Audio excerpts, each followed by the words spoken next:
সময় তোমরা একটা প্রবলেমে পড়ে থাকো, যেটা হচ্ছে পার্লারে আইব্রো করলে অনেক সময় দুটো আইব্রো দু রকমের হয়ে যায়। তো সেক্ষেত্রে তোমরা কিভাবে আইব্রো ড্র করবে বুঝতে পারো না, তাই আজকে টিউটোরিয়ালটা সেই নিয়ে। যদি টিউটোরিয়ালটা হেল্পফুল হয় টিউটোরিয়ালটা একটু শেয়ার করে দিও, আর ভালো লাগলে একটা লাইক করে দিও। আর যদি তুমি চ্যানেলে নতুন হয়ে থাকো তাহলে প্লিজ চ্যানেলটাকে সাবস্ক্রাইব করে দিও। এখানে মডেলেরও আইব্রোটা সেরকম দুটো ছিল, তাই আমি একটু জুম করে তোমাদেরকে দেখিয়ে দিচ্ছি। প্রথমে যে দিকের আইব্রোটা ঠিকঠাক হয়নি ওই দিকের আইব্রোটা তোমরা ড্র করবে, আর ওই দিকের আইব্রোটাকে, যে আইব্রোটা ঠিকঠাক হয়েছে সেই আইব্রোর সাথে ম্যাচ করার চেষ্টা করবে। যেমন দেখো, আমি যে আইব্রোটা টানছি তার অপোজিট দিকের আইব্রোটা কিন্তু উঁচুটা ঠিক আছে, মানে যে জায়গাটাতে কার্ভ সেকশন ওই সেকশনটা ঠিক আছে, তাই আমি ওর সঙ্গে সামঞ্জস্য রেখে এই আইব্রোটাকেও কার্ভ সেকশনেই কিন্তু আমি ড্র করছি। এবার তোমরা তো জানো ওপরের দিক থেকে হালকাভাবে ড্র করতে হয়, নিচের দিক থেকে হালকাভাবে ড্র করতে হয়, দেন ভালোভাবে কালার দিয়ে ফিল করে নিতে হয়।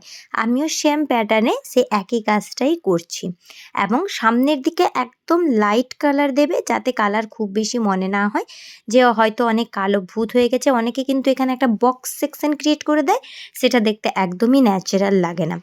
এইভাবে তোমরা আইব্রোটাকে করে ভালোভাবে কোম্ব করে নেবে। তারপরে দেখবে তোমাদের যদি কোথাও আর একটু কালারের প্রয়োজন হয় তোমরা তখন ব্রাশ দিয়ে অ্যাপ্লিকেশন করতে পারো। দেখো, যেদিকের আইব্রোটা ভুল হয়ে গেছিলো বা ঠিকঠাক হয়নি সেই দিকের আইব্রোটা আমার কিন্তু সুন্দরভাবে হয়ে গেল। এবার যেদিকের আইব্রোটা ঠিক আছে আমি সেটাকেই ড্র করছি।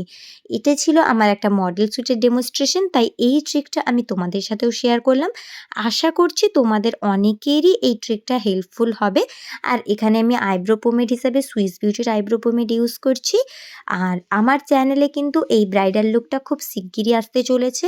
একটু বিজি আছি ব্রাইডালের কিছু কাজকর্ম নিয়ে, তাই যারা যারা চ্যানেলে নতুন আছো প্লিজ সাবস্ক্রাইব করে পাশে থেকো।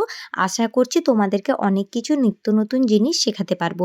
আর যদি এই ভিডিওটা থেকে তোমাদের একটুও হেল্প হয়ে থাকে, একটু কিছু নতুন শিখে থাকো, তাহলে অবশ্যই চ্যানেলটিকে সাবস্ক্রাইব করে পাশে থাকা বেল আইকনটি ক্লিক করে দিও, যাতে পরবর্তীকালে যখনই ভিডিও আপলোড করব তোমরা দেখতে পারো।